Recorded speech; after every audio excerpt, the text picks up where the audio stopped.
Welcome back to the internet safe space. Everyone clap. Not clapping. My mic doesn't pick it up. Thank you. I could add add a laugh track. That's me. I was about to say, what the fuck? Can I edit your video? I was like, you edit? It's me. It's me. Okay, so you saw the title of the video. You know why we're here. We're doing a movie review all around and discussing Spider-Man Brand New Day. Get the spunka. Get the what? The spunka. Could you elaborate on what that means? No. Did you? Great. Perfect. Did you get the? Did you get the buckets? They were all sold out. We went to see it at 11 p.m. So Where'd you see it? We saw it at the Willowbrook Cinemark. You see an IMAX 70? I don't know what that means. What you just said. They filmed all of Spider-Man Brand New Day in IMAX 70mm. Every frame. All right. So let's all introduce ourselves real quick. We'll start with Jake. Jake. You just introduced Please stop. They all know who he is, but Jake, to this. They say probably who you know are all of us again. already. I'm Jake. Lacy, you've seen me on this podcast a few times. Big Spider-Man fan. He's easily my favorite superhero. I'm excited to talk about another new Spider-Man film. Jake, you're on the clock tomorrow. Bro. What a LARPer. I just dropped it. Me. Yes. LARPer. Jake was on the first ever episode. He's been in the podcast a million times. You know him.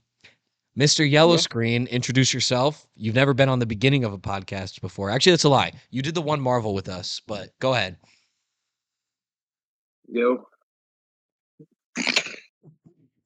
All right. I'm moving on. No. Jayden, go ahead. Oh my god. Hold on. I can't hear anyone. All right. Tommy, you go while we wait for Jayden. I'm back. BigMacFlax. Sorry. I'm BigMacFlax. You know Tommy, he's doing the Walking Dead series. He did all of the One Piece series. He's been in a lot of videos, video game tournament. Actually, Jake, Jayden, and Tommy have all been in video game tournament videos. Jayden, unfortunately, couldn't be in our All-Stars video, but it's all right. Maybe he'll be in a future. But Jayden, remind the people who you are. It's been a long time since they've seen your face. It's been like a year, or more than a year. Hello, I'm Jayden. I'm a big Spider-Man fan. I hit up Ant because I wanted to talk about this movie and yell at people about it. So He did. I'm very Jayden, excited we gotta give him a shout out because if he didn't hit me up, he probably wouldn't be here. He texted me and he was like, "If you do a podcast about this, I want to be on it." And I don't know how he knew that this was gonna happen, but he knew, and now he's here. So shout out. Spider-Man related. Exactly. Face. He's caressing Peter's face. Yeah, right that's now. beautiful. I was gonna show up with my full costume on, but then I realized I was gonna get really hot. Copy that. So more or less what I'm thinking for how we're gonna go through this, we're gonna talk about a bunch of different stuff, what we liked, what we didn't like, who we thought could have been in it. I'll ask a bunch of questions, but what I want everyone to think about. Like me, Jake, and Peter are all very active on Letterboxd, so we have an idea of an out of 5-star ranking. But at the end of the video, I want everybody to give, as of today, their definitive star ranking out of 5, and then we're gonna average it, and then that'll be our safe space movie review ranking. Because what I was thinking was we could make this into like a series, not just for Marvel, but if there's a movie that we want to discuss, like for example, I'm going to see the Odyssey on Tuesday. I need to be on that. That could be something we talk about. It's actually, I claim to be on that. Jake, I'm actually going. So once a quarter, I do a work outing, and my boss saw the Odyssey and he liked it so much that he said he's going to buy us all tickets and take us during work hours to go watch the Odyssey. That you're going to see it in IMAX 70? I don't know what that means. So definitely not. Are you gonna get paid to watch the Odyssey? Oh yeah. I'll be getting paid the whole time. That's awesome. I'm salaried, so it's like I don't get paid hourly. That's what it's all about. I just get paid. You sing it Friday? A Tuesday. On Tuesday. Soon. Tuesday during the day. Like I'm gonna go. It's gonna go at like 1 or 2 o'clock. Like in 2 hours Tuesday. No, next week. 2 hours is right. Yeah, next week. Anyways, okay. Well, that's perfect. We're right at the 5-minute mark, so that's a little 5-minute intro for you guys. So I want everybody to give their just general thoughts. So let's start with Jayden since he hasn't had the spotlight in a long time. Jayden, just give us your general thoughts on the movie as a whole. And go ahead, run away with it. The floor is yours. I'm a big Spider-Man fan. Don't get me doing it started. I thought it was a really good movie. I have 2 complaints about it that we'll probably get into it later. But overall, I think it's definitely Tom Holland's best movie. I think it's definitely Tom Holland's best movie, like acting wise. But I don't think it's As Spider-Man or best generally Spider- throughout as him? generally throughout as him. But I think it's not. I think it's his best movie acting wise, but I don't think it's the best Spider-Man movie he's made, and we'll get into that why. But I think it's very good though. Hey, thank you, Jayden. Let's do Peter next. Oh, you want to do me? Yeah, go ahead. Well, okay. I'm more of a movie person than comics person. I adored the MCU.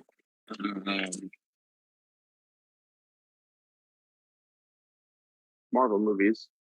There used to be a time when I could tell you the release order of every movie from 2008 to 2019 without failure. Now, I think Marvel's in a really bad place. And at the same time, I've kind of started watching other movies and stuff like that. I want to make movies myself and in my career and stuff like that. And I don't know, Spider-Man Brand New Day. I don't know. I mean, so Peter Parker's personal life stuff, that stuff was cool, right? But for me, these movies are fundamentally about hero versus villain. And I think this movie has a tremendous villain problem. I can get into it a little bit, or we can hold it. It's up to you. Why don't you? Because we're gonna discuss Jean Grey and the Hand and all of that. Spoiler. I'm kidding. I'll put something You at the basically beginning. spoiled it.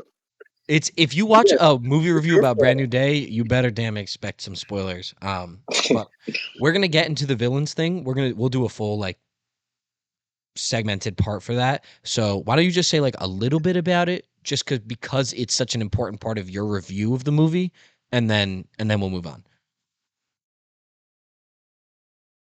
Me? Yes, sir. All right. So you want me to get into the villain problem? Yes, but just briefly. We'll do a full-fledged, so just very briefly, like 30 seconds to a minute. Okay. Well, there's a couple ways I can attack this. If we're doing full spoilers, we're doing full spoilers. If you tell me that Jean Grey is the villain of this movie, I tell you, fuck you, because she's not a fucking villain. This is just a fucking origin story for her character, who I know I'm sitting in the damn theater. Oh, Jean Grey's on the fucking screen. I fucking know she's not a villain. I'm not watching the movie like, wow, she's gonna murder MJ. I know it's not gonna fucking happen. Like, that's never gonna fucking happen in these fucking movies. So, fucking, I don't know. She's not really the villain, and it sucks that they're setting up future movies, do a Spider-Man movie by putting her as the villain. If you want to tell me Damage Control is the villain, no one's going as Damage Control for Halloween. That's not a cool villain. That's not a real villain at all. That's just fucking bureaucrats. That's not a real fucking villain. If you want to tell me Spider-Man, Peter fucking Parker is the villain, like you've been texting me, Ant, no, he's fucking not. Because what the fuck are you talking about? If it was Venom, if we're gonna sit here and say fucking Venom was part of the movie, then okay, hey, maybe Peter Parker kills a couple civilians, and then hey, you can look me in the face with a straight face and say he was the villain, and I can believe you. But no, he was not a fucking villain.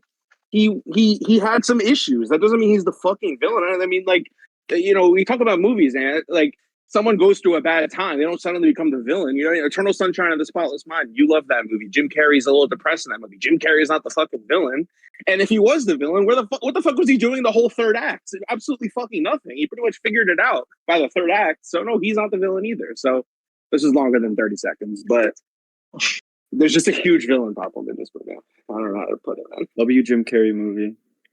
It is a W. Last I time I have it on cried. my Letterboxd homepage as one of my top movies of all time. Watched it in Peter's It's a good one. basement. Shout out. It's peak.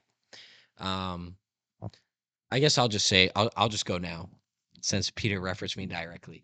Yeah, fuck you, Jay. I will get into what I meant by that outside of a text message, and then you'll probably still say I'm wrong, which is fine, but I will take time to address that later. For now, what I'll just say is I really, really liked the movie a lot for multiple reasons. A large part of it, obviously, was The Punisher, and I know you could say how good could a Spider-Man movie be if the first thing that you name about why you liked it is a like secondary / tertiary character. But I guess I took the time to watch the Defenders saga. I skipped through a lot of Iron Fist, Luke Cage, Jessica Jones, because you don't really need to sit down and watch all of that straight through to understand what's happening. But I did watch Daredevil and Punisher all the way through. I haven't watched Born Again yet, so don't talk about that, please, anybody, if you've seen it. But Frank Castle as a character is incredible to me. Became a top 5 hero for myself. Seeing him in this movie, I absolutely Top 5 adored Marvel his hero character. or just heroes? In general? I don't watch DC at all, so I'll just say But, like- Marvel heroes. Like, isn't Luffy a hero in One Piece? Okay, fine.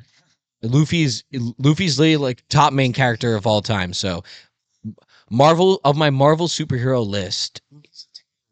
No, please don't say that. Are you talking specifically MCU, or are you talking He's about directly like other opposing stuff the world too? government? Luffy is a terrorist. He's directly opposing the. We're not talking about Luffy. I'm not even gonna get into that. But I'm just saying. Marvel MCU heroes, because I haven't explored the comics or anything, so it's MCU Is Hugh specifically. Jackman now part of the MCU because of Deadpool and Wolverine, or are we? He's part of the including MCU. stuff that Yes. happened? He is. So you're including like his Don't need doing it as a specifics. Hugh Jackman is also a top 5 hero for me in the MCU. in the MCU. But I'm just trying I'm to get gonna- that because you got Tony Stark, I you got don't know. Hugh Jackman's Wolverine, you got Doctor Strange. and Iron So Man and the Punisher and Spider-Man. That's 5 right there. That's probably my 5. Is Miles Morales coming? Miles Morales isn't really in Not it in the yet, MCU.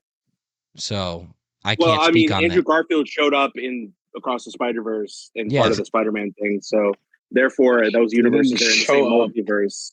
He's in that movie. You could see, there's a picture of Andrew Garfield in that movie. So, Spider-Man PS4 is so also technically, in they that exist movie. within the same multiverse. That's true. And he has Spider-Man PS5. Yeah. So where are you putting And Spider-Man Childish PS4 is Gambino. Wait, hold the fuck up. Childish Gambino is in the fucking That's movie, the uncle. and he's in Homecoming That's as the well. uncle. That's the uncle, though. He's Uncle the uncle. Aaron, yeah. Anyways, You just haven't seen Miles in the MCU once yet. Miles gets some more legitimate screen time, then I'll be able to place him on my list. For now, he's just not on the list because I don't know much about him at all outside of the video game that I played, and I liked his character in that. So I think there's a lot of But what text about for him to. Spider-Man PS5? Like, is he top 5 MCU? Because he's technically in the MCU. Hold on, we're gonna move on from this point. We can return to it. Okay. We can return to it. I promise. Anyways, I like the Punisher in the movie. I like that they finally explored Peter Spider-Man as just Peter Spider-Man, not like Tony Stark's sidekick Spider-Man. So it was nice to see him like live in that way. I haven't read the comics or explored a lot of old Spider-Man content. Like, I'm not gonna fucking be like a LARPer about that. But I did appreciate that it felt more like an origin story for him than Homecoming did, in my opinion, because it focused a lot They more got on. But it was like we didn't learn about him. We'd already seen him like 5 times, so it wasn't really like. But he battled an internal struggle, which I appreciated. I liked how they handled. Tony Maguire fights an internal struggle in Spider-Man 2, but it's not really an origin story. That's fine. That's Okay, fine. Yeah. I'm just saying why I like the movie, man, and that's why I like. No, yeah. Oh no, I was just confused. My bad. And having the context of knowing who the Hand was, and also I appreciated the whole conclusion. There's a lot of things I'll get into. Overall, I really liked the movie. That's what I have to say about it. The Punisher was my personal MVP, and I'm gonna get into Frank Castle because it really was a major turning point for like how I felt about the movie. So we'll more You get just into like him that later. because he was Shane in Walking Dead, bro. No, Stop that's not LARPing, why. bro. I'm kidding. I'll fully explain it to you. I promise. Let me tell you something. Jake, you go. Jake, just let Jake go because every time I say something, Peter's gonna ask me questions, which he's allowed to do, but it's taking too long. So Jake, you go. Okay, I think the movie is really, really good. Which movie? I'm tweaked now. Okay. I think it's a really good movie. I think it's far from my favorite Spider-Man film. I have a lot of issues with it, but I think the first 2 hours of the film are generally some like the best Peter Parker Spider-Man stuff we've gotten since the Raimi movies. I love the Raimi movies. I'm glazing the Raimi movies forever, but I think this is maybe the best Tom Holland. I agree with Jayden. This is his best acted film. I'm not sure if it's the best Tom Holland film. I do think that there's villain problems, but overall, I think it's a really good Spider-Man film. You know, that it's as simple as that. I'm not like overthinking it. Just like I saw it twice now. Better on a rewatch. Makes me really emotional. Frank Castle's amazing. Like there's tons of great stuff in it that my flaws with it can get overlooked pretty easily. But I do agree it's flawed. Fantastic. Both Thank you, Jake. times in the theater. Did you watch it 2 both times times in the theater? Yeah. Not on Twitter. No, not on Twitter. Not through any leaks. Jake, didn't you see David Ayer's Suicide Squad 7 times in theaters? No. How many times did you see it?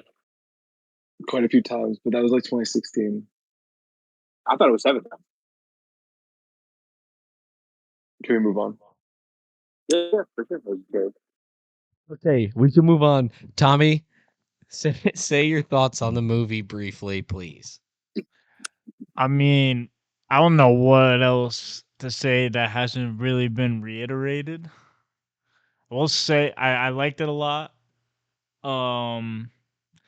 And I'll say, like, as I was watching it, it was probably like I kept thinking like it was probably like my favorite Peter Parker story since Spider-Man 2, but I was like the whole time I wasn't really comparing the two, but when I was thinking about it, I was like I still like Spider-Man 2 objectively more because Doc Ock is such a good villain, and I can see what they were doing with Sadie Sink. I mean, we'll get into it more, but I think we kind of all have the same sentiment that it was a little underwhelming, like once this shit started wrapping up towards the end. But I mean, I still enjoyed it the whole time, even though I knew where the fuck it was going by the time you knew Sadie Sink was Jean Grey. I mean, I try to like duck like any type of like spoilers. I only watched like one teaser of it, so like I really try to like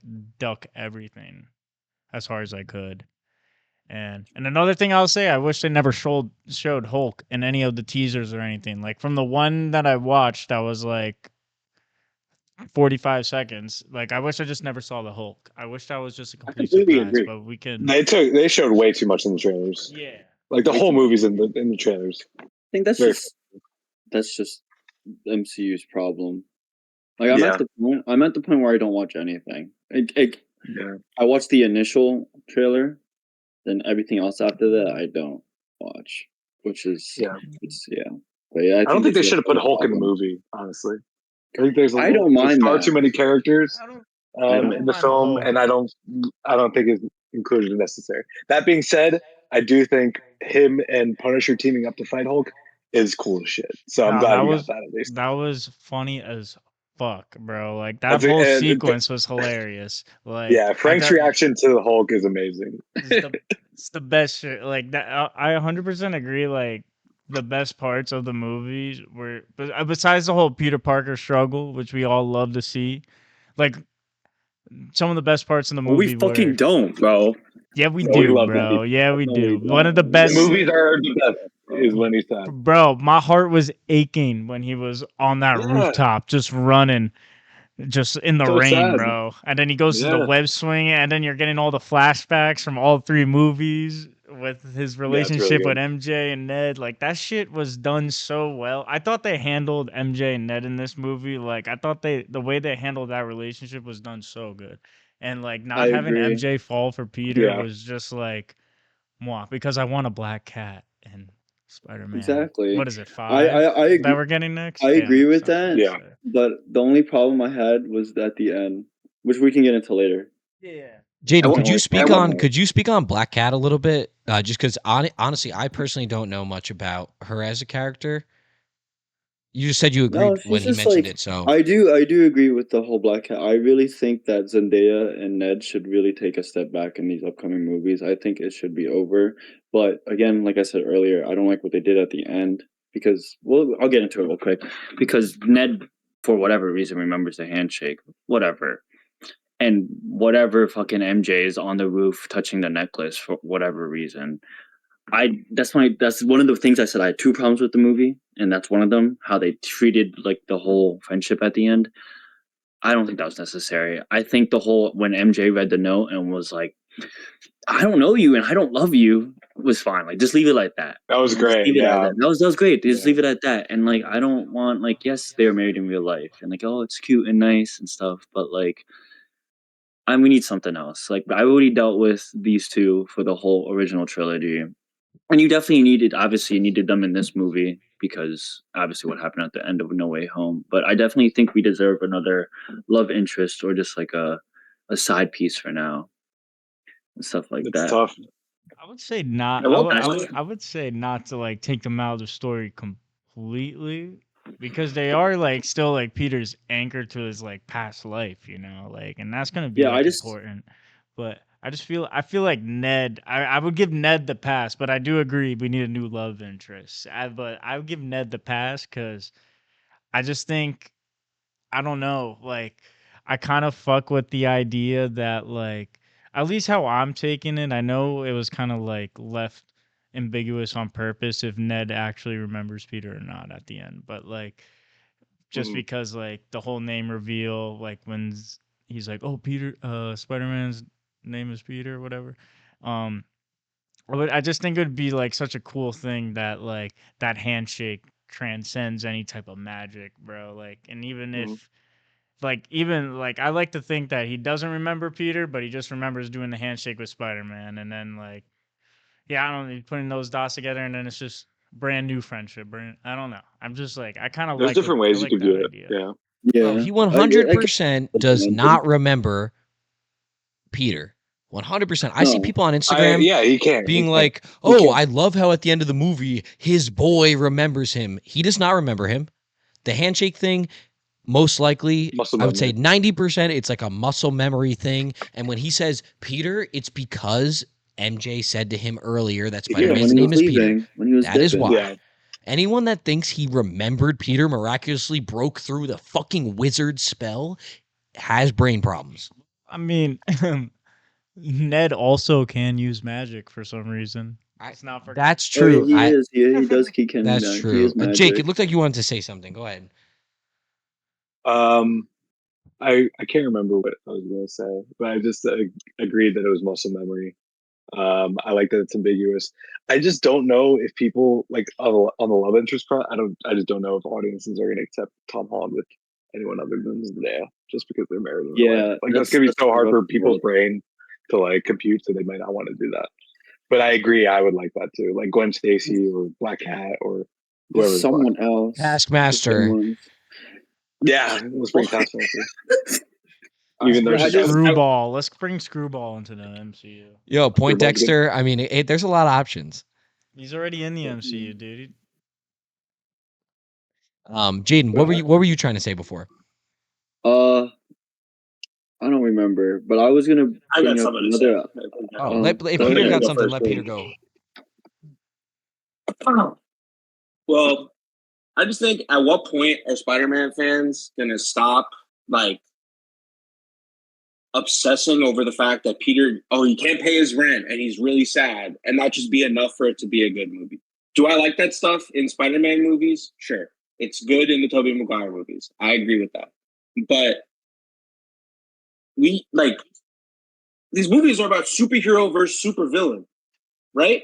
And the villain is such a big problem. Like this is such a huge problem. Like I don't know how like genuinely we're letting this fly like with this movie. Like it's like glaringly like upsetting for me because it's a blatant setup of the X-Men.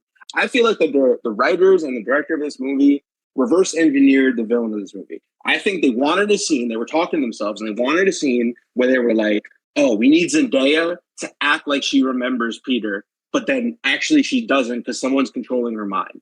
Wouldn't that be a dope ass scene? And then they were like, fucking, yeah, that'd be great. Who's a telepath? Fucking Jean Grey. All right, let's get Jean Grey. She could be a villain. I feel like that's what happened, honestly. Because, like, at what point are you looking at, like, all the different characters you could do for these movies and you pick fucking Jean Grey? There's, first of all, like, when the director said that Marvel didn't force him to include Jean Grey, he just wanted to, I believe him when he says that. Because I actually don't think they really need to set up Jean Grey right now. They keep describing Doomsday and Secret Wars as like a reboot for the franchise. Like, it's going to be phase 0. It's going to be completely different. And that doesn't surprise me at all because the whole franchise needs like an update. So I wouldn't be surprised me if after Secret Wars, we're looking at a whole different MCU than we did before.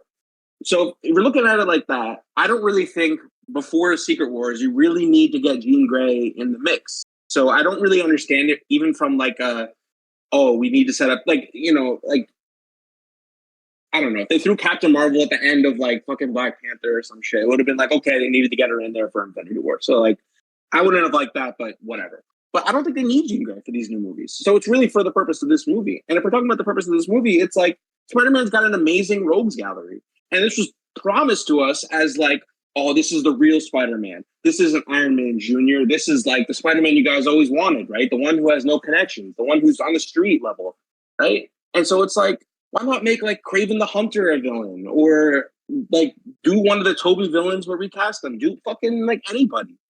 And like, there's also certain things about the way they did it where it's like I don't know. What's so great about the Spider-Man movies, at least Tobey Maguire's movies, and even some of the other ones, is that these villains have a role in Peter Parker's personal life as well. Green Goblin, Willem Dafoe, he is Harry Osborn's father, so that's his friend's dad. Doc Ock is the professor he's studying under. Sandman, he was involved in the killing of Uncle Ben. Spider-Man Homecoming, Vulture is his girlfriend's dad. Like, there's so many great examples of like the villain is somebody actually. Also. Mysterio made himself like a personal part of Peter's life before he became the villain.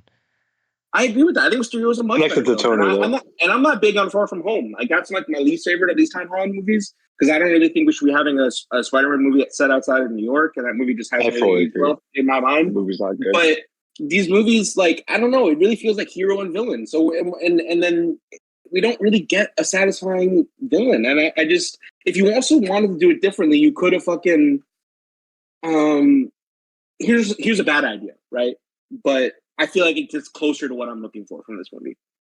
Okay, MJ's new boyfriend. What if he's the villain? What if she's dating a guy named Kraven or some shit? Or like, you know, some other fucking young villain, or I don't know. Or even like if you're gonna do the dumbass damage control thing, why doesn't Peter have the relationship that he has with the Latina woman from The Bear with the guy from Damage Control? Because you could start the movie where it's like, oh, Peter like knows this guy from Damage Control. He's working, like they're close or whatever. And oh no, now he's a villain or whatever. But like we meet the guy when Peter meets the guy, and it's not even an hour later before we realize he's a fucking villain. And that's a good idea. And I also agree with what Tommy said about the fucking trailers, because I'm sitting there, they're arresting Jean Grey. I'm sitting in the theater and I'm thinking to myself, wow, maybe this movie's ending because like we're really getting close to the end. Like it feels like it's like, oh wait, I remember there was a huge sequence in that trailer where Spider-Man fights all the ninjas from the hand. So now I know the movie's not over, and we're just like they're gonna fucking flip this. And I just can't ever think you cannot convince me that fucking Jean Grey is gonna be the villain. I know they're gonna make her a hero by the end. This is like if Captain America: Civil War, Black Panther was the villain all the way to the fucking end, like literally. Like I don't know. I when Sadie was cast, everyone thought she was going to be Jean Grey. So part of me was like, okay, she might be Jean Grey. But who's the real person behind this? Like, who's the real villain? Because I was like, there's no way, like, she's actually the villain. And they didn't flip that. Because what makes Captain America Civil War work so well is that Zemo is the one who's kind of pointing the Black Panther at Captain America and the Winter Soldier in that movie. So I just don't really... I don't know. I just feel like it's like inherently just a huge flaw, because not every great movie needs a villain. It's not like there's a villain in Superbad. Like there's like, but this genre, like superhero movies, I feel like if you're thinking about the great superhero movies, you can name them. You guys can name them. You name a great superhero movie, I'm probably going to be able to respond with, oh yeah, they had that great ass villain. Infinity War and Endgame, Thanos. Black Panther, Killmonger, Homecoming, Vulture. Almost all of these movies have a great villain, and this Dark movie Knight just Joker. doesn't. Dark Knight Joker. I mean, that's the best example. All these movies. So for me, it's just honestly unforgivable. And like, let's say it wasn't Gene. Like, I would probably still feel really upset if it was like some like D-list Spider-Man villain who happened to be a telepath or whatever, and something like that. But then to also make that villain just a hero, Jean Grey, it was really disappointing for me. Have to Hold agree. on one second, because Peter said a lot, and it was a lot of good stuff that I want to get into. So I think this is the best time for us to segue into the villain discussion, because Peter just brought us there in like the best way possible. So thank you, because I could hear your passion, Pete. And I know this was the absolute, for those of you that don't know him, this was absolutely his top gripe. Number one gripe, third act issue with this movie. So what I want to do is, because I know all of us have thoughts on it, I want us to literally go one by one so everyone gets an opportunity to say something. Obviously, Peter set us off with like the super long one. Not everyone should go that same length, because it's just going to take too much time on one topic. But let's go one by one. We'll do, I want Jayden to go first, then Jake, then Tom, and then myself. And I'm going to pee real quick, but Jayden, you can start while I go to the bathroom, because I got to pee. And I'm about to piss my pants. And I don't want to do that on the podcast. So, but I really like this part of the topic, so I want to make sure everyone gets the opportunity. So, Jayden, lead us off on the charge. No, yeah, okay, Peter's a movie person, I'm a comic person. And it's like two different fucking worlds. So I totally understand where he's coming from, where these movies are supposed to be hero versus villain. I get that. I agree with you, Peter. I really do. I really think they could have done it better. But I think one of the main problems it was in the first place is that they fucking kept it a secret. I felt like people, maybe not you, Peter, but in general, I feel like people would be more accepting of it as a villain if they just fucking knew it. We didn't not need to keep it a secret. We knew that the X-Men movies were a new generation of X-Men movies were gonna come out. They already like announced the director or like whatever, so we didn't need to keep it a secret. Plus, I feel like if they didn't keep it a secret, it would be more like, again, like I said, just more people being cool with it. But I do think the third act was not the best. Like, you obviously, like Peter said, everyone knew she wasn't gonna be evil, and I was like, yeah, there's no way she's just gonna be the villain. I thought the way they were gonna do it was that, like in Damage Control, they like that big door where they were like, oh, like what's in the door? What's in the fucking door? I thought they were gonna have like her like locked up in there, like fucking like, using her to do all this bullshit that's been happening. Like she's like they're using her as a weapon, but they just didn't do that.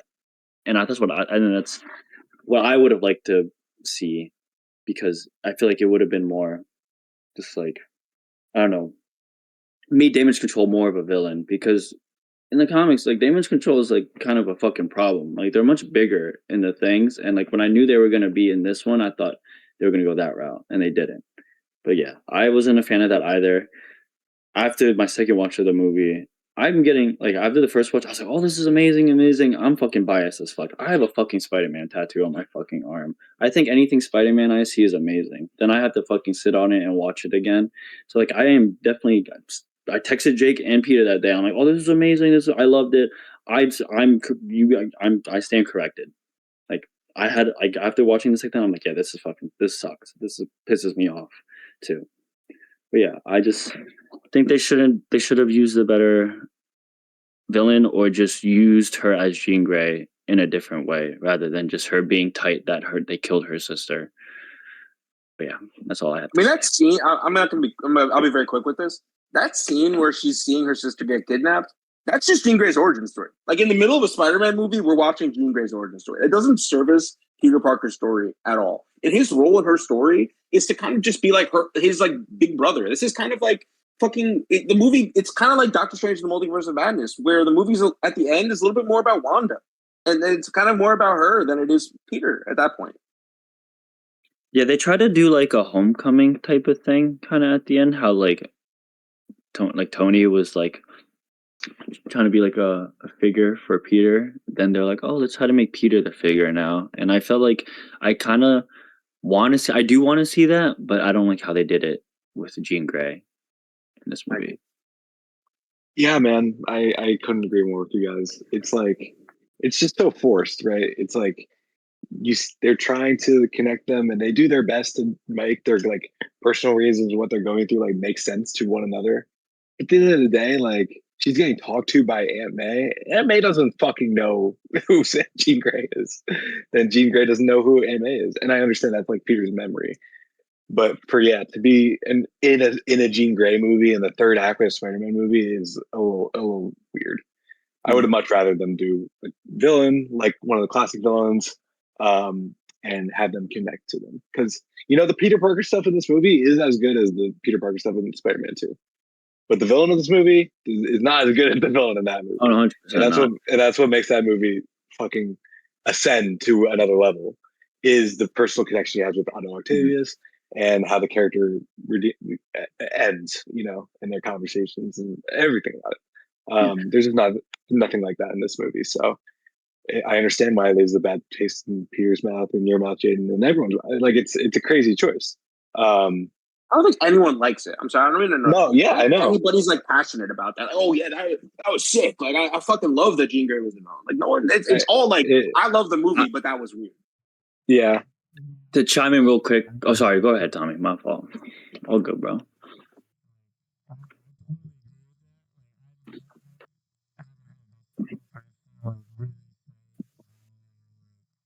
So pumped to know that Sadie Sink was playing Jean Grey in this movie. It was more so just like, how is that gonna work the whole time? Yeah. And for me, at least, I think like as a Jean Grey origin, like it's good. Like I enjoyed Sadie Sink as Jean Grey in the movie. He's really good in the movie, I think. And I can understand. I can understand why they decided to put her in the movie, apart from like setting other stuff up, because it's like kind of everybody battling like their own form of isolation, whether it's like Peter doing it to himself and Peter doing it to himself and the Punisher kind of also doing it to himself, but more so as a penance. And then you have Jean, who's feels like everybody else is hunting her. I don't know. Everybody's battling their own internal demons, and so like I understand why they put her in it, but like, yeah, I could agree that they totally like mishandled. Though they should have made Damage Control, whoever the fuck the main guy for Damage Control was, he just should have been like, he should have had a bigger presence in the movie, and that would have made Jean Grey's like whole everything that she had more justifiable, and the movie could have been 20 minutes shorter. Yeah. If they did that. To finish, I just want to say that I'm a movie person like Peter. And the last 30 minutes are pretty unforgivable, especially because it's the most important part of the movie. I don't know why I let it slide and why I still have a good time with the movie, but I do. It's a good time, and it makes me emotional. So I really connect to it for a lot of personal reasons. But that's just my overall thoughts on the film. But this specific part of the film is bad. I agree. It's because of Spider-Man, yeah. Before anyone chimes in, I wanted to say something real quick that connects to Jake and Tom. Sorry, Ant, before you say your things. Yes, it is very unforgivable about the Jean Grey stuff, but to take it what it is, I do like her as Jean Grey. I think even though the last 30 minutes was not necessary, I actually, to be honest, I don't mind her talking to Aunt May, because she kind of correlates with great power comes great responsibility. But it also comes back to my idea where I wish Damage Control was using her, then she would feel bad, like how Peter would felt bad about him being the reason that Ben died. So that could have worked better. Like, they should just make me fucking write these, to be honest with you. Like, that would have been better. But yeah. But from what it's worth, I don't mind her as her. I think she is a good Jean Grey, and it's not a bad casting. And if you take the origin story and just forget it's in a Spider-Man movie, solid origin story too. Especially like coming from a comic standpoint, you don't really get much from Jean Grey in the comics. All you know is that she fucking was a child and she had these mutant powers, and like I think she like accidentally like did something bad. Then Professor X is like, and "I then got you, bro." She just gets shipped to the fucking school. So from what like coming from a comic standpoint, I liked what they did with the origin story. But again, sucks that is in the most important part of a Spider-Man movie. Yeah. Super quick. Jean Grey is one of the characters we've seen the most in the X-Men movies. We've gotten Dark Phoenix twice already. Again, she's crashing out again, so it is redundant in that sense. And I guess they have to recast Wolverine or they could cast a new one because one of my favorite parts of Jean Grey, Cyclops, and Jean Grey, Cyclops, and Wolverine in the X-Men movies is their love triangle. And I better not see a goddamn movie where Sadie Sink and Hugh Jackman are getting it on because Jesus Christ, she looks mad young. I disagree with you. I want that. No, I'm kidding. I don't want that. Oh, geez. All I have to say is the reason I wanted to go last is because I think I'm the most just absolutely neutral on this topic because I don't really follow comic book lore much at all. I've only read like one comic in my whole life, and it was The Walking Dead. Like the only comic I've ever picked up and read from start to finish. So I can't speak much on comics. I did watch all of the X-Men movies. And I agree with everything you guys said about it feeling out of place to use a Spider-Man movie as also her origin story. And the reason that I'm neutral on it, in that I don't necessarily like it and I don't necessarily hate it, is that I think I've gotten, and I actually said this to Jake when we were just talking casually. I think I've been watching all of the new era Marvel recently. Every time a movie came out, almost every Marvel movie that's come out post Endgame, I've seen online or heard from my friends was dog shit. And then I don't go out of my way to watch it. So I've skipped a lot of movies. And now recently with Doomsday coming up, I've been doing my grind because even when the movies are bad, I find some like grace in just understanding what's happening and who everyone is. It makes them at least somewhat enjoyable. Like, for example, this movie would definitely be worse for me if I hadn't watched The Punisher, which I purposely watched Daredevil and The Punisher and The Defenders prior so that it would be better, and it definitely worked. But with that said, I think it was just fine. Like I'm literally just like, this is fine what happened. It's not amazing. It's not terrible in my mind. I've gotten used to Marvel doing this. That's kind of like the whole point I'm saying. In all of the new Marvel I've watched, it seems like everything they're doing is trying to set up, like Peter said earlier, they said these two new Avengers movies are going to be like phase 0. And it feels like every new Marvel movie that comes out is at least in some percentage point trying to set up something else for later. So I've just gotten used to it. Like when it happened, I was like, oh, they introduced another new character. There was another origin for a new character. I am not surprised even slightly because they've done this in like every single new movie that they've come out. They just keep trying to introduce stuff. Great example is Guardians 3. Guardians 3 handled it a lot better because, like Peter said, in Guardians 3, the villain wasn't necessarily exceptional. You could consider it like a D-tier villain, but I disagree with. He was a villain regardless. I don't like him. Bro. I didn't watch Guardians. That shit was borderline a horror movie. Ego? I hit the pen way too many times for Guardians 3, bro, and that shit fucking horror. That shit traumatized me, bro. I think Guardians 3 that's a great movie. I think it's more redeeming in the terms of like Rocket is my favorite Guardian, and getting his backstory and that focus on him and him becoming the like captain of the new Guardians. I loved that aspect, and I really, really enjoyed Guardians 3 much better than the second movie. Fuck the second movie, but what I'm saying is, Guardians 3 is just another example of them setting up what is going to come. Like, they set up the new Guardians. You know, like, Peter Quill got his ending, and Drax and Nebula, they're leaving. And all they said that Star-Lord was returning. They didn't say anything about the new Guardians coming back. He's But- gonna be in Secret Wars. Probably. Well, what I'm saying is, regardless, like I know Quill is returning, which is amazing because I really do enjoy his character. I'm just saying though, they like very clearly outlined at the end of the movie that there's this new group and they are now the Guardians. So it's just another example of how. And then Thunderbolts, literally the subtitle of that movie is Asterix New Avengers. Like everything, new Guardians, new Avengers. They're just introducing everything and just everything feels like a setup. Every single movie feels like we're just going to keep using these movies to set up what's coming next. So I'm not saying that I liked it, but I also was not surprised when it happened because I've gotten so used to it. So I didn't necessarily mind it either. So you could say, you could say that being used to something doesn't mean it's good, which is exactly why I'm neutral. I don't say it's good and I don't say it's bad. I'm just like, this feels like what the MCU is for right now. So whatever, I'm just indifferent. And I hope that when they reset everything, that then this stops, because if it continues afterwards and every movie just keeps being a setup, then it's like, what am I even waiting for if you're just going to keep setting up everything and nothing's going to actually happen? That's my stance. They set all these things up. Sorry, I didn't interrupt you. No, I'm done, They've been Peter. That was setting the end of my everything thought. up.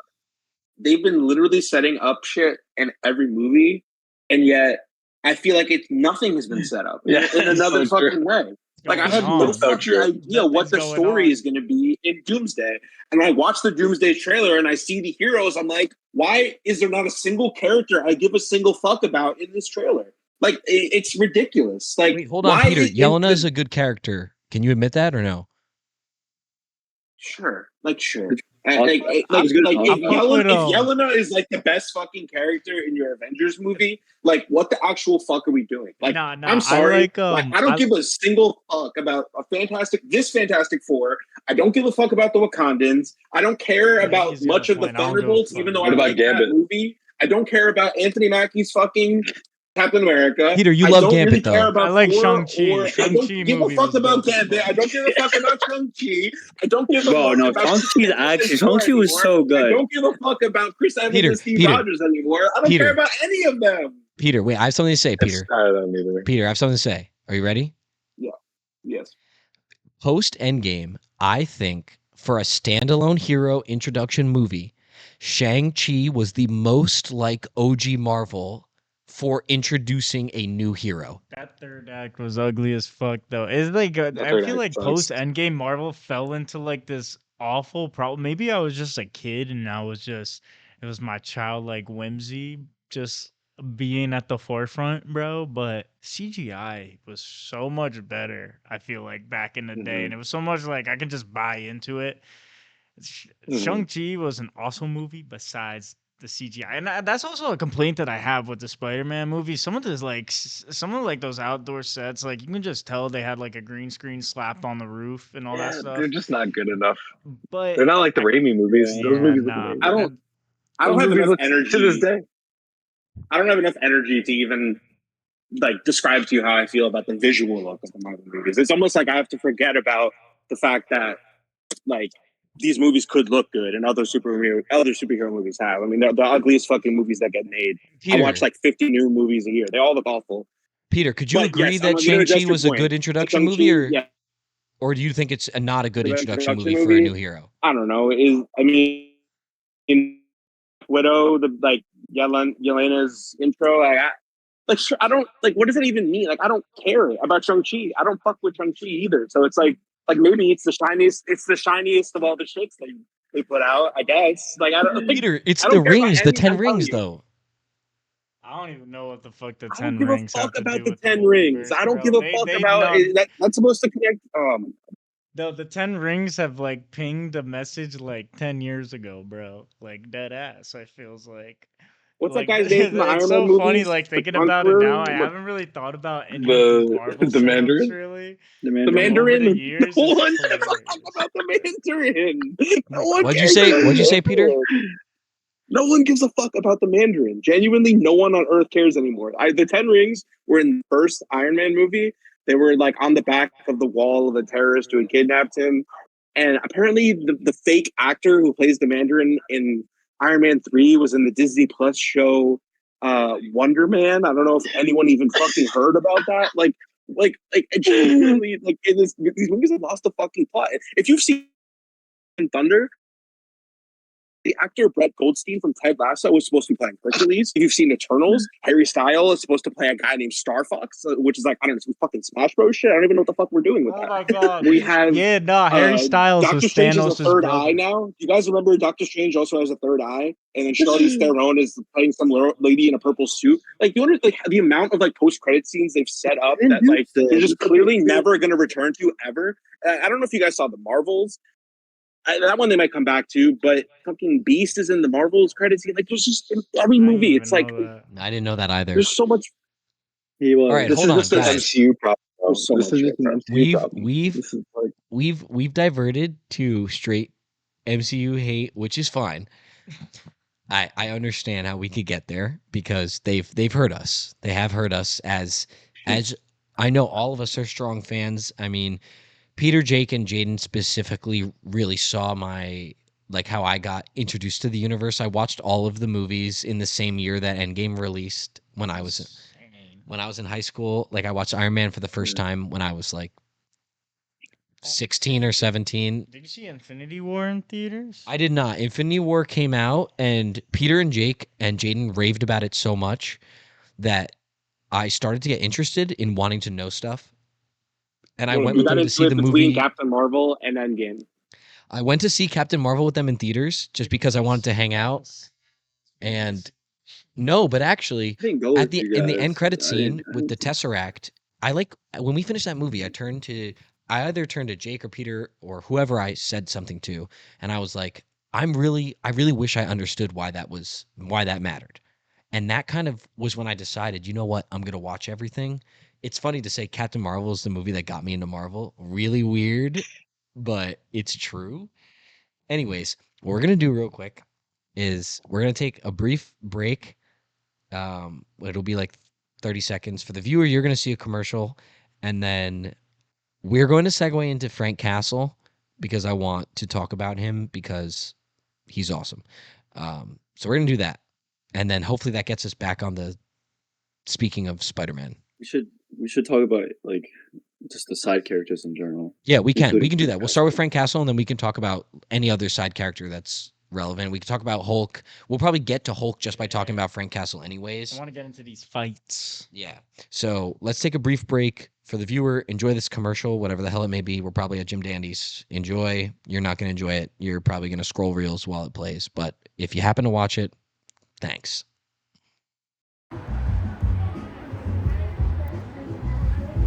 Cause today I don't feel like getting muddy. Oh, that's a lie, don't you know? I always get muddy on my phone. Every time I go to the muddy, $13 picture's what I need. $13 picture of Miller. Okay. At the hole. Yes. Feel like I'm going to the mud hole. But, yo, all right, scratch. Here we go. You ready? 3, 2, 1, let's go. Hey guys, how's it going? You know the vibes. You know who it is. You know the boy. It's the B-I-G to the M-A-C to the flat. Flexing. Flags. You know where we are, bro. Do I even need to say it anymore, bro? $13 pitch. Already said that shit. But you know the sitch. We here. We getting active. Trib night. We got our big wins, big dubs, 2 in a row. Can't touch a motherfucker, bro. James is a Yankees fan at the end of the day. So that's how it be. You know. Let's go Celtics. Guys got this. Down 17. Lock the fuck in. The Sixers ain't shit. Jaylen Brown, you locked in the whole fucking season to get us to the second seed. Derek White, please make a fucking PP11. Payne Pritchard, yeah, dude. Guys, just please lock in, bro. Tatum had a fucking double-double in the first half, and that motherfucker's been off an Achilles injury for 10 months. He's 18 games back, and he's getting a double-double, playing over fucking sorry-ass Derek White. You need to lock in, Derek White. I was defending you, bro. I was saying, you know what? He's just getting into it, bro. He's playing well on the defensive end. He's offensively rebounding very well right now. But Derek White, please, on the love of fucking God, hit a goddamn fucking shot. Nimisqueta, lock the fuck in, dude. This is your time. This is what you've been developed for. Lock the fuck in. By the way, go to the mother. And we're back from commercial break. What a good And commercial. now, the commercial was probably wonderful, whatever it was. I don't know what it was. I'm sure I it was only great. know I'm sure it when was I great. edit it. But It was really good. I really enjoyed it. thank you, Jayden. As That's why I'm promised, here. we'll talk about Frank Castle now because it's like the number one thing that I wanted to speak on so I could kind of explain why I'm glazing his character so much. So I'll start. I watched all of The Punisher before I watched anything else, actually. I watched The Punisher season 1 before I even watched Daredevil, which was out of order. So I didn't watch Punisher season 2 after I watched season 1. Then I started Daredevil, watched the first 2 seasons. Then I watched Defenders. Now I'm on Daredevil season 3. And then I'll either watch Punisher season 2 or start Born Again, whichever. Probably Punisher season 2 next, but regardless. Frank Castle as a Marvel character was really unique for me because, I mean, it was just such a unique thing to explore, genuinely. One, it was incredibly violent, which for the MCU movies, they're not usually like that. And also, the way that they handled the war, PTSD, mental health crisis that Frank Castle went through, I thought that they handled it incredibly well. And I was impressed for Marvel, especially Marvel TV, how they were able to portray that through Frank. Now, Bernthal is a fucking awesome. So Tommy's trying to take the mic from me right now. I disagree with that because Jean Grey literally takes over Frank Castle's mind and is like, whoa, this dude's kind of fucked up. And that's all she says, bro. That's all she says when she looks in Frank Castle's mind. But then she breaks when she sees Aunt May. I say it's quite the opposite. They made a fucking joke out of Frank Castle's mental health. They just That's what a lot of people think. That's what I'm a lot not of people talking think, about Brand New Day. I'm not talking about Brand New Day. That's what we're Oh, okay. connecting to. I know I didn't get there yet. I'm talking about The Punisher. I literally said The Punisher TV show and then said I thought the way they handled it in the TV show was impressive. Yes. I know. That's why I didn't want you to take the mic, but it's all right. It's all right. It's a safe space here. The way they handled it in the Punisher TV show is what I was impressed with. Obviously, and I'm going to get to how they like Marvelized the Punisher. I will get to that. But for the Punisher TV show, I appreciated how they handled his mental health crisis, even in a One Last Kill, because I mean he's literally at the grave of his family, and he's literally about to commit suicide, and he's like hallucinating and seeing visions, and you can just tell just how Frank Castle is at his breaking point, and I was feeling for him as a character. Like I got to the point where I felt not like personally connected to him because I haven't gone through the same things, but I felt connected to him in that I really felt bad for him and wanted him to feel better. Okay, that's where it starts to connect into Brand New Day. Of course, now that it's a Marvel movie, they definitely played down a lot of who Frank Castle is from his like murderous I'm going to kill everyone side. But the reason that I think it was done tastefully, outside of, I know what you said, like they made a joke out of it with her going in his mind and not saying more, but it's like in a Spider-Man movie that's not directly about Frank Castle, it would have been kind of weird if Jean Grey like started going into this like deep dive about Frank's mental health. Like to me, it wouldn't have made sense in that moment. So I don't want to fault them for not diving into it because I don't think there was a place to dive into it. But what I appreciated and what made me happy is every time Frank was on screen, I was smiling because I was like, I'm so happy for once in this man's life to see him like kind of having fun with it, like just a little bit because of how I felt personally connected to his character and his struggle. I was happy to see him happy for once, happy in quotes, because of course, you know, but it felt like he was finally, One Last Kill set him up to say, I've finally found a new purpose in life. My purpose is no longer to murder everybody that wronged my family and that's my only reason for living. Like, One Last Kill tackles the fact that he does kill pretty much everybody involved, and now he's like, where do I go from here? I'm truly alone. I have no more purpose. And by the end of One Last Kill, short as it may be, he's now realized, actually, I get more fulfillment from saving other people, and hence he takes on the role as the Punisher, still a murdering guy, but he finally realizes he can get legitimate fulfillment from saving people rather than just murdering the people that he thinks have wronged him, right? With that said, going into Brand New Day now, it was just like, I guess the best way to describe it is, it was like fun to see him be interacting with Spider-Man, and you kind of get the idea of they've known each other for multiple years now, and he's an active part of it, and seeing Spider-Man like shut him down, like that scene where he pulls out the fucking bazooka or rocket launcher and he's like clearly trying to murder these guys, and Spider-Man's like, you're not doing that, and he just pulls out a second one. Like, that's like very charming, I think. And we saw the murder van finally. Yes.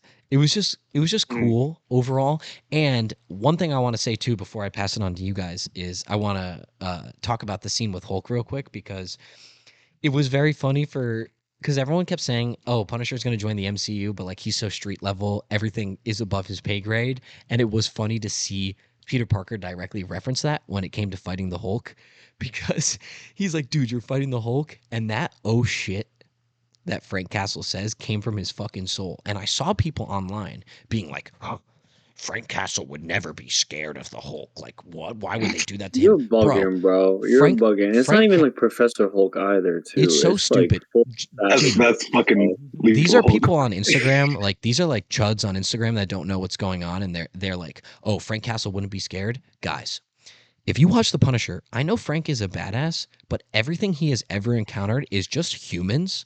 Like, he just fights people and gets shot, and he's like has a high pain tolerance, but he fights people. He literally is in a building with a green goddamn Titan that hasn't actually been out since fucking Ragnarok. So, or Infinity War, whatever. If I'm Frank Castle, a war veteran that fights people and is a badass, and I see a Titan running at me, I'm saying, oh shit. Any normal person, it made him more human for a moment. No, it was so Yeah, awesome. it's great. Though, It's a great seeing him moment. unload a fucking LMG on the Hulk and seeing Oh, dude, Spider-Man that shot fucking when he drag walks him in was along, so good. bro. That Yes, fucking yes. shot of Spider-Man running on the wall and dragging Frank when he's on the ground, just like, God, It's incredible to Straight think out that of he a thought comic that would book, maybe bro. do something. beautiful. Yeah, that was like a splash page when Yeah, like it was so good. when, like and he both finally pages takes a go nap, into one. guys. He finally takes a nap, and also for him to see the humanity in Peter too, and for him to care Yeah. about Peter, I think was important as well for Frank's character to evolve. Like, this whole movie, anybody that shits on Frank for like acting maybe happy or cracking jokes, first, I've done research into the comic accurate Punisher. He does have like a dry sense of humor. He's not just 100% serious all the time. This movie evolved Frank Castle, and anybody that doesn't like that his character started to evolve is just objectively wrong. And I don't think you actually like the Punisher. I think that you like the idea of this like stone cold murdering, like low-key villain if he doesn't have any humanity. So the fact that Marvel gave him a little bit of humanity and gave him some peace for once in his goddamn life is not something to scoff at, but is rather something to applaud. And I hope that he continues to grow and become the hero that he's meant to be. That's my piece on Frank Castle. Yeah. Anybody say something? You can tell me I'm wrong. They just want to see him suffer. Like, fans of Peter Parker want to see him suffer. Like, not this guy. You saw Punisher It's suffer that. enough. Like, I feel like we're at the point where he could finally but I grow just agree. a little bit. I would say He's so it good. was fun seeing like this was like I feel like the first time we saw Marvel dub down a rated R character in one of their series. I know like they like Daredevil was in No Way Home. But that's like he's not really like an R-rated character, you know what I'm saying? Like, but like he's not like the Punisher or Deadpool, so it's like it. I don't know. It gave me some sort of confidence, I guess, for Doomsday and how they'll handle Deadpool, in a sense. But like, it was cool seeing that. But I really enjoyed just like Punisher and Peter's like just back and forth and that whole thing with the Hulk. I thought the Hulk scene was kind of underwhelming because like we were talking about before the fucking trailers. If I just never knew the Hulk was in this movie, then I saw Savage Hulk just straight up, I mean, a part of that's on me too for indulging in the trailers, but like, I was starving. It's been 5 years since a fucking Spider-Man movie. I was fucking hungry. Can't blame Yeah, I him for agree. watching a 30-second fucking trailer. I can't help myself either when the trailers come out. Yeah, I just watch it. fucking.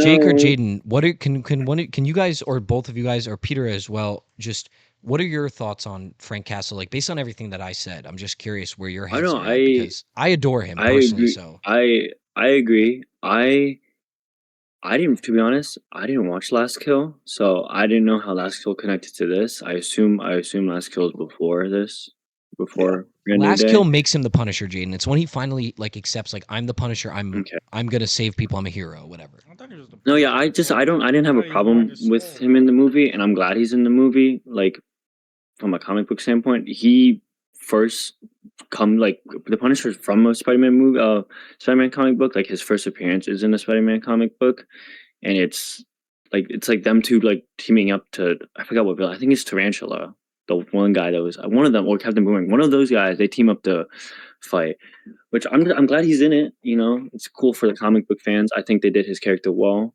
from everything from my perspective, and from hearing from your opinion, I feel like they did him well because I watched the original Punisher series. It's been how long has it been? Fucking years since I watched it, so it's not. Yeah, it's like 2017 and 2019, I think. Yeah, fucking, I don't remember what I fucking ate for dinner last night. Like, I'm not gonna remember the show, but I'm glad that they did him justice from your opinion. I have no problem with him. I think he stole the show, and when Peter like came to him for help, I think that whole thing, and I think he connects his character as a whole, connects to the whole. Everyone in this movie is kind of isolating and kind of a fucking loner, in my opinion. Like that was like the whole theme of it. Like Peter's a fucking loner. Fucking like Bruce Banner's kind of a loner. Like he's out there doing his Poser thing. by Tim It's Paul. still like he's still like, you know, just like a loner. Like who else? Jean Grey's a loner. Fucking Punisher's a loner. Like all these people are dealing with all these fucking loner feelings. So I'm glad he was in it. I don't really I have much agree. to say. I just like I like him. that he's in it. I like how much he's in it. I like that he's a part of the movie. Like if it was just a cameo one scene, I think I'd be frustrated. But like to incorporate him into the story and to show so much of Holland and Bernthal's chemistry, which is so amazing. They're so good together. It's like I'm reading the comic book. The way they're speaking to each other, those scenes are written so well and performed so well. That's honestly why I think the last act of the movie doesn't hit as hard because there's not that many of those moments. I think the sequence with him, Punisher, and the Hulk is my favorite sequence in the film. I think it makes the movie because like straight out of a comic book, great action, but also great quips, great Spider-Man moments. You know, it's good. It was like playing a video game too. Like, so I really like his inclusion in the movie. I think it's one of my favorite parts about the film.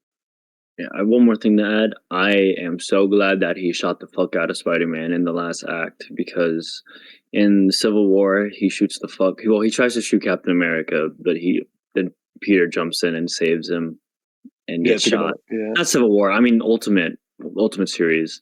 Sorry, in the Ultimate Spider-Man, Punisher shoots him, and in Civil War, fucking he carries Peter in, and we get the shot when he gets shot, which was amazing. I love that shot. It's one of my favorite fucking comic book panels ever. Such a good shot. Speaking, and there's all those shots in general are good, which we can talk about whenever. But yes, I really do I like legit right when I saw him go into that roof and like I was like, oh my god, he's gonna pull out a 50 count and shoot the fuck out of Spider-Man. And I guess I am hypocritical because I got excited that Spider-Man was gonna get shot. I will say, Jayden, I do actually. I'm glad you brought that up because I think this is again me just talking about like, again, this is a Spider-Man movie, but I do think it really contributed to Frank Castle's growth as a character and as a hero. And I think that him shooting Peter was really important for his arc because I think for once in his life, when he saw the potential consequence, when Peter kept saying like we don't need to be murdering people, and then he went out of his way to try to murder Jean Grey and ended up shooting Peter, somebody that he secretly, whether he knew it or not, inside cared about. I think it might have just started to open the door for, hey, maybe I'm wrong. Maybe I am wrong about how I feel about everything right now. Not entirely, but I think it could have at least opened the door for him to start to say, Peter's way might not be the worst way, and my way can sometimes be bad, given he almost murdered somebody that He's like, didn't. oh, I He fucked up. He fucked up, Exactly. and he did put the mask on, and that literally might Oh, be that my was a favorite good scene in the scene, too. movie. Might be my favorite scene. He's in Mhm. the window. He's like rah, rah, rah, rah, rah, with the mask on. Thing with them in the I was crying. that's what I'm they handled like the oh man, they handled like New York, bro, like all the like New York as a whole. Like I thought I really fucked with it, bro. It was really funny. Like that motherfucker driving the obvious fucking like ad for what was it, BMW, when the fucking sports car he knocks on the sunroof when Spidey lands on his on top of his car. And he's like, "I got you, Spider-Man." He puts that bitch in sports mode and starts driving it up. Like That's really good. I Yeah. like that. Like that reminded me of the Raimi movies. Or like at the end of Spider-Man 1 when they all start throwing a bunch of bullshit off the Brooklyn Bridge or whatever, and they're like, Friggin' "You Goblin. fuck with Spidey, you Yeah. fuck with New York." Like, Yeah. I don't And know. the whole It end when he's had a walking out of the charm. hospital Yeah. and the city's celebrating him. That's a It great just- Peter Parker moment when he's just walking through the crowd. No one knows it's him. That's classic Spidey, yeah. bro. No, that was probably my favorite scene of the movie, besides MJ confronting him. I think that was definitely a good scene for just Peter. There's as a nothing like whole. that in the first 3 Tom Holland films. Yeah, nothing like that at all. Well, I feel like the first 3 Tom Holland movies were just like an origin story, kind of, but like the MCU spin on it. don't And really this is like our see first anything. Spider-Man movie, besides the Don't third really act. see anything about what like Spider-Man does in the first 3 movies besides like, I mean, and like I'm gonna include the Civil War origin because we do see like that one brief moment of him catching a fucking car about to slam into a bus when Tony Stark is outing him for the first time, and it's just like we don't really get to see like Spider-Man be Spider-Man in those first 3 movies, and I know how it's like how like Marvel describes it. It's like, oh, it was just like an extra long origin, and now this brand new day was like whatever full Petering, and we got like our full like origin, whatever. But I don't know. This one just finally like had a charm that the Spider-Man movies were missing from that home trilogy, and I'm just like, like even though we had like a lackluster villain in this movie, I just like it makes me hopeful for what's to come. But the like with Tom Holland's future as Spider-Man, because like man, like the MCU as a whole, like I could give 2 fucks about it as long as these Spider-Man movies are good. I'm cool, bro. Like He was an Avenger in the first 3 movies, and now he's Spider-Man. Like that's really what it Yeah. was. He was introduced Yeah, as it's an true. Avenger, and It's he true. did all Avenger stuff. They And like he was more an Avenger than Spider-Man. He was like Tony Stark's prodigy, coming up as the Avenger guy, a new Avenger, just like everyone else. it's cool. Like just because it was like a whole new take on Spider-Man too. It was a It worked very for what it fresh was, take. yeah. it's what we needed because we just got off the Andrew ones, which TASM 2 was fucking shit. You know what I mean? So we needed something new, which I don't mind. They legit just reversed the whole Spider-Man role. Like Spider-Man They gave him always like an anti-origin trilogy. Yeah, Like they- they did it in reverse. It's what we needed. Years down the line, people probably don't like it. Like I always see people online talking about like, oh, the first trilogy shit. It wasn't shit for the time. Like it's what we needed at the time. We already got. I think Homecoming's still good. I think Homecoming, like I said earlier, I think Homecoming's the best Spider-Man movie because you get everything and you still get a good villain. The best Spider-Man MCU movie or best Spider-Man movie? No, best Spider-Man that. MCU movie. No, Spider-Man 2 is still obviously the best. I think Spider-Man 2's I think Homecoming's good. Homecoming really it's good. But at the MCU, best MCU Spider-Man movie. And I was You guys, Jayden, you had mentioned, you said, because we are definitely, we're a little over time now at this point, but I do think it's important, like you mentioned earlier, to talk about the end credit scene. I know everyone has their own personal opinions on it. Jayden, you brought it up yourself, so why don't you start? And let's just start talking about that. Okay, I got you. But I think what's going to happen, you saw at the end of Thunderbolts how the Fantastic Four ship is going to wherever the fuck they're going to. I think, without trying to spoil Doomsday, because I feel like I have a good understanding of what's going to happen in Doomsday and in Jayden, Secret say whatever Wars you're because thinking. Spoilers or not. Well, Anyone okay. that's watching this, quit off if you think it's a spoiler. Jayden, say what you want to say. Fuck you guys. Fuck you guys. Same exact I thing really said. think so. I really think that in the end credit scene, you see, oh, the little boopity boop is in New York. Then it zooms out. That boopity boop is still there. So that's Tom Holland. The other boopity boop comes in space. And I really do believe it's Toby. I really do believe it's Toby. I think it's Toby, and I think he's on that Fantastic Four ship coming to Earth because I think his fucking the Sam Raimi Earth got fucking boopity bopped by fucking Doom already, and somehow like the Fantastic Four stumbled upon him. I really think that, and I think he's going to be. I think he's going to be a major role in the beginning of Doomsday, and I think they're going to kill him off. Because what I think they're going to kill him off is because, which I don't want. I love him. I don't want him to do that, but I think they're going to kill him I off. just don't need that, bro. We don't need that, but we do. You know what we do need? We need a what the fuck moment. Think about Infinity War. What happened in the first 10 minutes was like, what the fuck? They take Loki, which was the menace of the first like event, like the first like arc of the MCU. Loki was the menace, and fucking Thanos just fucking snapped his neck, and everyone in the theater was like, holy fucking shit, what the fuck did I just watch? He fucked up Hulk, then proceeded to kill the main bad guy that we've been fucking hating on, and you're like, what the fuck? So what do you think they're gonna do? I think they're gonna fucking introduce Toby, and he's gonna be like, oh, you know, do his thing. He's gonna have his moment. Then Doom's gonna fucking kill him off, and that's gonna be our what the fuck moment. Which I hope it's not, but I don't think it is. But I really do believe that end credit scene is him, Toby going into this movie. Everyone's like, oh, it's Miles, or it's this and that. Like, we know Tom Holland isn't in Doomsday. We know that. They didn't announce it, but everyone knows he's not in Doomsday. He's gonna be the main character in Secret Wars. So it has to be another Spider-Man. Why else would they show that? So I think that's what my theory is. It's probably what it is. I think like the only argument for like something else is like it glitches like the Spider-Verse films. So it could be like beyond the Spider, but I doubt it. It's I like see in the MCU. I see that too, but like go back to what Tommy or Ant was saying. The whole fucking Marvel and Sony fucking whatever they had to like shared Spider-Man thing. There's no way they're gonna introduce Miles this early, and especially with all this Doomsday and fucking Secret Wars coming up, there's no point for the end credit scene. It's going to be Toby. I doubt it's gonna be Andrew. I don't think it's gonna be Andrew. Plus, there's always already all these leaks of like, oh, Toby's supposed to be in Doomsday. Toby was interested in Doomsday. Blah blah blah blah blah blah blah.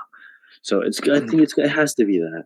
And I think the best part about Secret Wars, and I guess like you can say a good part about getting No Way Home, is that it is so totally plausible once spoil I don't even know spoiler like but like once Battle World comes around in Secret Wars, it's gonna make sense to have all three Spider-Man back in a movie again, you know, and it's gonna make sense to have all these characters just together again.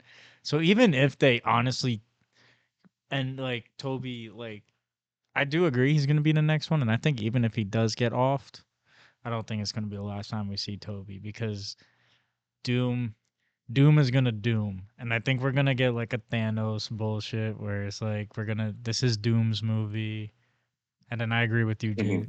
I hope they don't do that. I hope they don't do a rerun of like, oh, we lose at the end of Doomsday. I think they're. I hope it's like.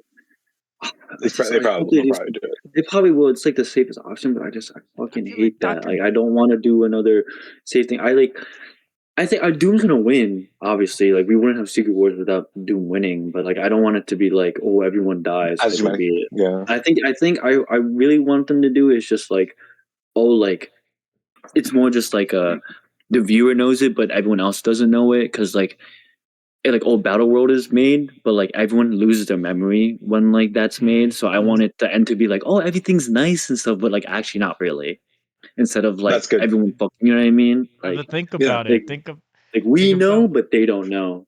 Think about one person that could like. I feel like, and this is perfect for Tom Holland not being in Doomsday, is because he's gonna be like one of the outliers because nobody remembers Peter Parker. He's gonna be an outlier. He's still gonna go to Battle World, but I feel like he'll be the one to retain it. And I think we'll find out that he's gonna be like our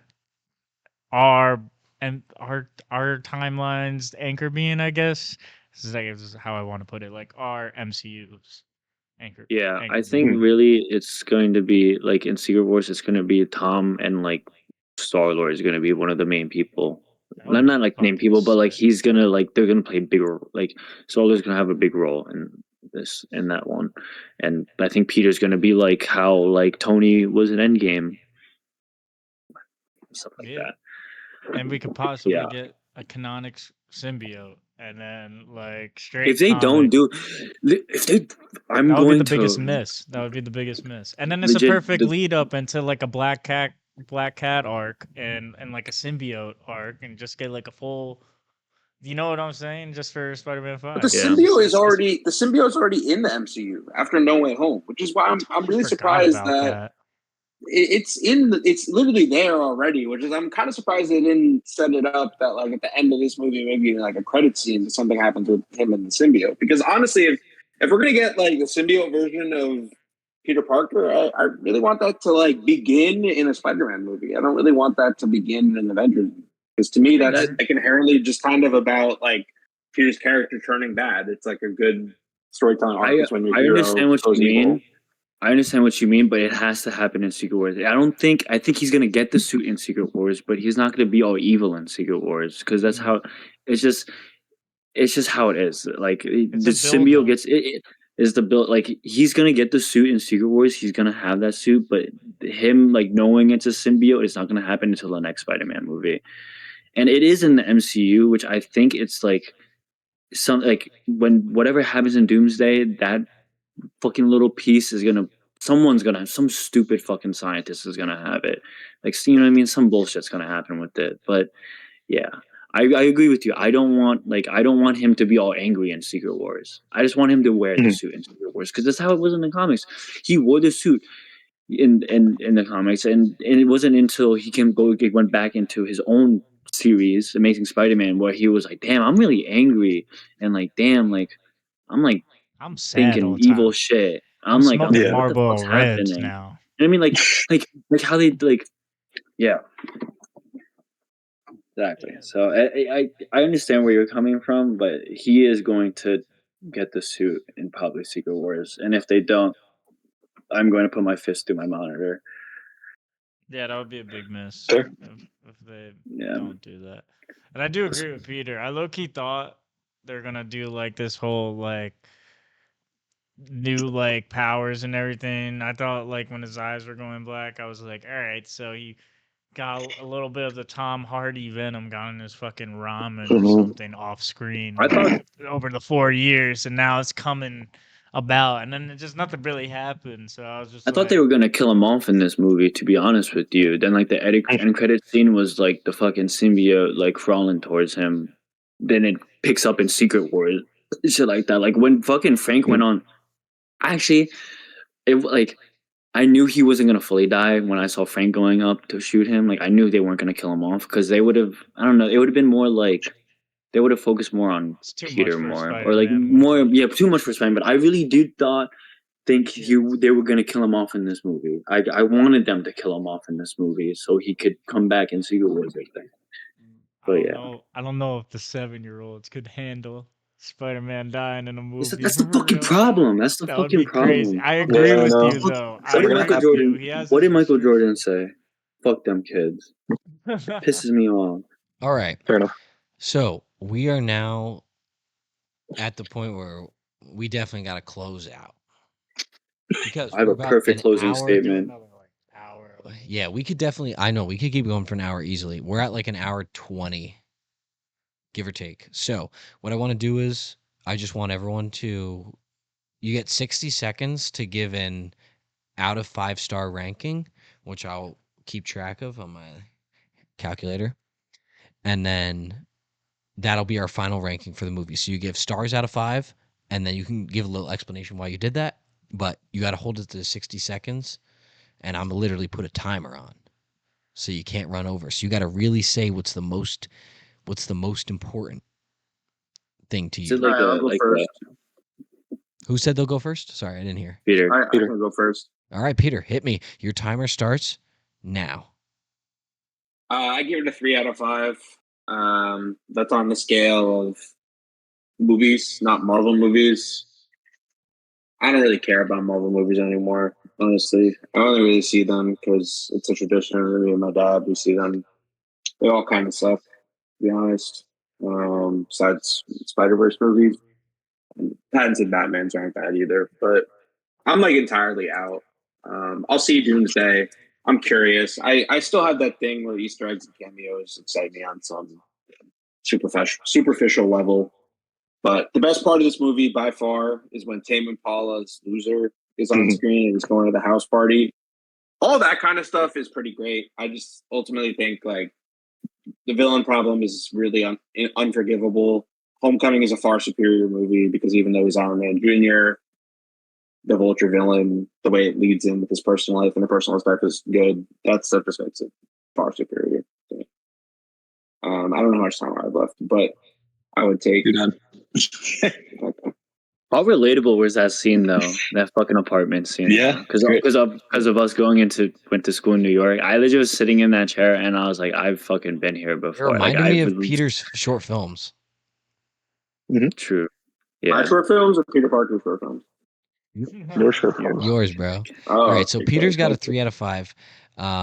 Tommy, you go next. Enjoy. Timer's going now.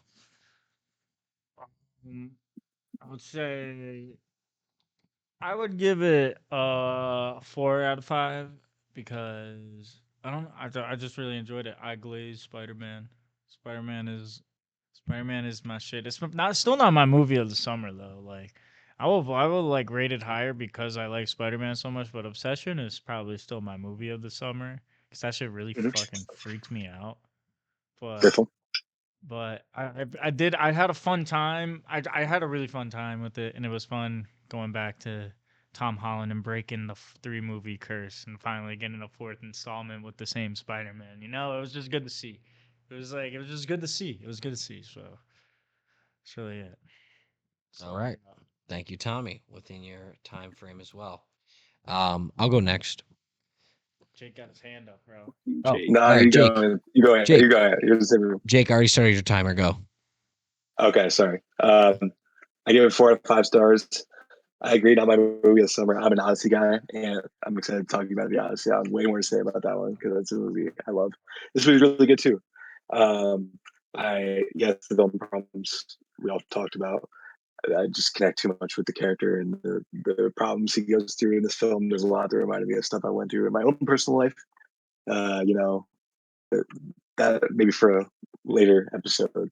But it's a really good film, and far from my favorite Spider-Man film. It's like my 7th favorite Spider-Man film. I prefer the 2 Raimis. I prefer the 2 Spider-Verses. I prefer Homecoming, but still really good. I enjoy it. So that's my thoughts. Thank you, Jake. It's 7th. Yeah, or it's maybe 6th now. I think I had Spider-Man 3, the Raimi one. All right. Oh, there you go. I will. I don't know. I at least got it at 6. I think I have it at 6 too. Probably. Yeah. I'll keep the trend going. I also give it a. Oh, let me start my timer. Got to be fair. I also give it a 4 out of 5 for now.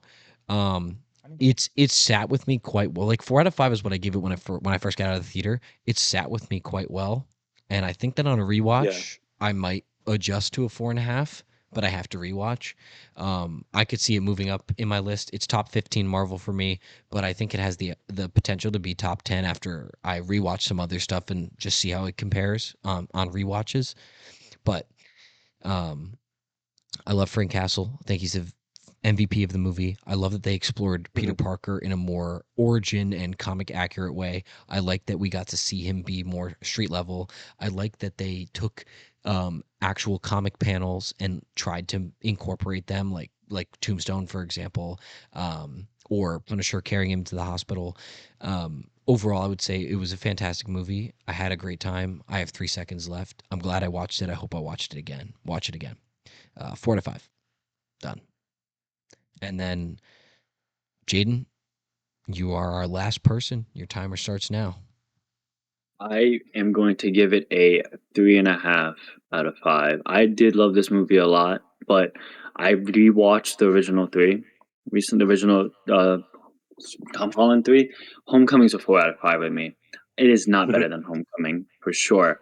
And I my agree with ending you. statement is I think this movie was a worse Matt Reeves Batman. If you really think about it, it is a worse. It is a worse. I think Matt Reeves Batman was amazing because you get put into the character like that. Like I think Matt Reeves Batman is like a 4.5 out of 5 for me. That's the perfect movie. I think that is a good, perfect movie where you don't get a origin story. You just get put into the fucking world where he's already a thing. Yeah. If you don't think about the original 3 Spider-Man and compare it to that movie, the Batman movie, into this movie, it's just a worse version of that. So that's why I'm giving it a 3.5. It is not better than Homecoming, and it is not better than the Matt Reeves Batman. It is a worse Matt Reeves Batman. And I also think I think the montage like idea was good on paper, you know? It was like one of those things. It's like we'll flash through the 4 years of him fighting his iconic villains and all that stuff. So Yeah, it's that like 5-year time jump was fucking crazy. yeah, I did not It's a bold expect choice. that. yeah, it was yeah, Jake. It was a bold choice, and it was just like having like Tombstone in the movie for like 45 seconds maybe, and just like I don't know. I feel like they could have played with their food more. Probably they could have. This movie could have been better. It could have been better, and it could have been higher. But I don't know. Maybe I need to rewatch Homecoming. I haven't rewatched Homecoming in a long time. It's definitely do a rewatch. That's I need why to rewatch I Far From really do Home, believe. bro. Because Far From Home is currently in my top 10 Marvel, and every time I mention that, people say I'm tweaked. So I feel like I need to rewatch it to see if it still holds up to the hype I felt when I watched it in theaters with my amazing friends. That one High Top Films video from like It's 8 so. years ago. Everybody. I think that No Way movie's Home is so also good. better. I think that movie's good. I just hate it because I fucking hate the suit. I hate his suit in it. I fucking despise his suit in it. It looked good. And like I in know it has PS4 nothing to though. do It with looked the good in the movie, but game. it just bothers me so much. Okay, The so black. guys, this is our final rating. This is the first in maybe a potential series here. Safe Space movie review for Spider-Man Brand New Day. The Safe Space final score out of 5 stars is a 3.7 out of 5. That's our average from the 5 of us. So 3.7 out of 5. With it seems like the biggest criticism of the movie is the villain, and the biggest positive is the street level New York scene / Frank Castle's inclusion. With that said, we're definitely at the point where we have to end it. Maybe in a future podcast. Oh, well, I'll say one last thing for 60 seconds, and I'll actually keep it to 60 seconds, just because I did promise the viewers I would address what Peter said in the beginning. Peter, the real person, not Peter Parker. He had mentioned briefly that I had texted him about the villain issue, saying that Peter Parker was the villain, and I wanted to expand on that slightly before I close out here. The reason that I said that is because Peter was like, there's no established villain, and that bothers me because superhero movie, the common structure is there needs to be a villain and a hero, and he's right. 100%. A good villain can easily make or break, a good or bad villain could easily make or break a superhero movie. But when I went into this movie, all of the expectations that I had for the movie were met, which is why I think I had a good time with it. Like, when I stepped into that theater, I said, what I want to see right now is how the hell Peter is going to handle this internal battle of being forgotten, and how is he going to grow from it, right? That's like was my main thing I wanted to see. And Frank Castle, of course. But when I said to Peter, I feel like the actual villain is Peter Parker himself, is because Peter was fundamentally trying to change the growth, like the actual physical growth that was happening to him via the inhibitor. Like he was trying to change something inherent within himself, and it felt like he was battling his internal demons. Like that's what I felt like a major villain of the movie was. Peter is fighting himself. It's not necessarily that Peter Parker is a villain, it's that Peter is battling his own inner demons. And what does that look like? And that's what we saw in the movie. And by the third act, he had resolved and fought through it and said, Peter Parker or Spider-Man? No, I'm both, right? Like that was his penultimum. I've figured it out. Like I can move through life as the hero and myself, and I can maybe retain my relationships, and I don't necessarily need to be completely alone, and I don't necessarily need to change myself. I can embrace the things that are happening to me, even if they're scary, and I appreciated it, which is why I didn't necessarily get too hung up on the Jean Grey other group. I can't even remember the name of the group. That's how irrelevant they were to the actual movie and story. But I just wanted to explain myself because that's what I meant by it. And I know people will think that's a hot take, but that's what I got from it, and I felt satisfied. Good web swinging as well. I just think for me that what you're describing is not necessarily, and this is the last thing we have to say, but it's not necessarily describing. It's not necessarily describing a villain. Like Frank Castle is like dealing with a lot of internal demons in The Last Kill or whatever the fuck that was called. I watched it. I didn't like it very much. But the villain is the woman who calls a hit out on him or something like that. Like characters can experience like conflict within themselves, but I don't know if that necessarily makes them the villain. I know. You are right. You are right in that. So that's all I had to say. Jayden, you raised your hand. Oh no, you asked what He said the hand was the name of the group. you like what group? Oh and I no, was that's like, not what the I meant. hand. I know the hand. I meant I forgot the name of the Damage control. Damage control. Damage control. Yes. Oh, okay. Yeah, damage control sucked. That's it. Man, it pissed me Anyways. off too. I thought the dude was a good actor though. I forgot. Isn't he from like Severance? From Severance, yeah. Yeah. Thank you guys. I thought he was going to be Miles Morales. Yes. Wait. Okay. Yes, we're way over. We gotta go. We've almost recorded for 2 hours, but I think what makes a good podcast is not necessarily being stuck to our time constraint, but surpassing it because we all have so much to say and we're having a good time. I feel like everybody got I feel like everyone got a lot of time to speak their thoughts, and I feel like we really pulled this movie apart and came to a very fair rating for it at that 3.7. Yeah. And maybe there could be a time we come back in the future to discuss after more movies come out and after the movie sits and some rewatches, maybe we could discuss it again. But for today, yes, we are done. I appreciate you guys taking the time. This is actually, if we had started at the original time we planned, this is the time we were supposed to originally end. So Perfect. yeah, if we started at 10:45, we were technically supposed to end now if we stayed on time. So we're perfect technically.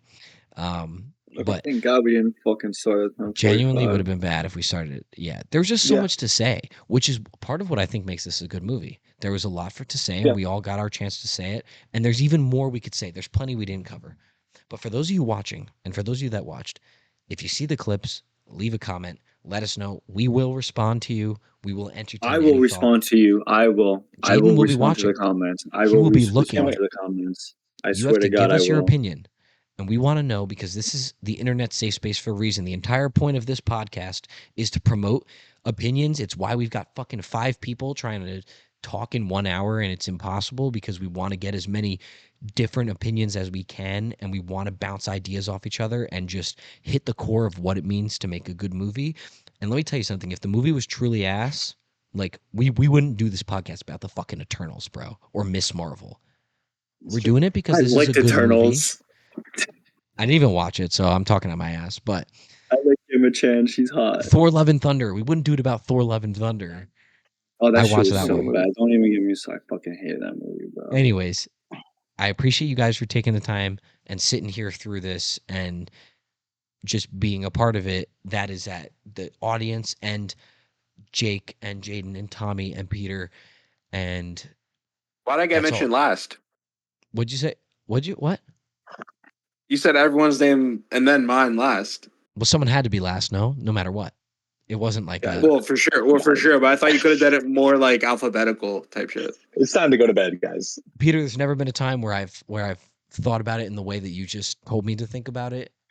And so it's not anything personal. I love you to death. You annoy the ever-living shit out of me, but I love you regardless, and that's why we're good friends.